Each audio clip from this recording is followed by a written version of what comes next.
Argentina ও কলম্বিয়ার বিপক্ষে বিশ্বকাপ বাছাইয়ের ম্যাচকে সামনে রেখে প্রাথমিক দল ঘোষণা করেছে ব্রাজিল, যেখানে জায়গা করে নিয়েছেন নেইমার জুনিয়র।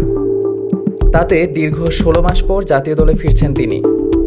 অন্যদিকে ৯ বছর পর সেলেসাওদের দলে ফিরেছেন অস্কার। যদিও নেইমার ও অস্কারের জাতীয় দলে প্রত্যাবর্তন এখনও নিশ্চিত নয়, কারণ সপ্তাহখানেক পরই ২৩ জনের চূড়ান্ত দল নিশ্চিত করা হবে। তখনই জানা যাবে নেইমার ও অস্কারের জাতীয় দলে ফেরার অপেক্ষা ফুরোচ্ছে কিনা।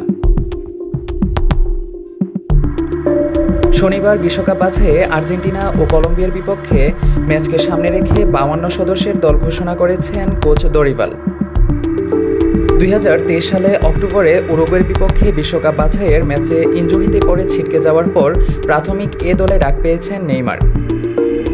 এদিকে প্রায় ৯ বছর পর জাতীয় দলের রাডারে এসেছেন চাইনিজ লিগ থেকে গত জানুয়ারিতে সাও পাওলোতে যোগ দেয়া অস্কার। সবশেষ ২০১৬ সালে বিশ্বকাপ বাছাইয়ের দলে ছিলেন তিনি। আগামী ২১ মার্চ ঘরের মাঠে কলম্বিয়াকে আতিথেয়তা দেবে ব্রাজিল। এরপর ২৬শে মার্চ চিরপ্রতিদ্বন্দ্বী আর্জেন্টিনার মাঠে খেলতে যাবে সেলেসাওরা।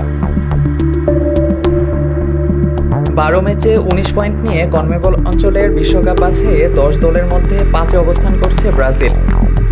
সরাসরি ২০২৬ বিশ্বকাপে জায়গা করে নিতে হলে মার্চের ২ ম্যাচে ভুল করা যাবে না সেলেসাওদের।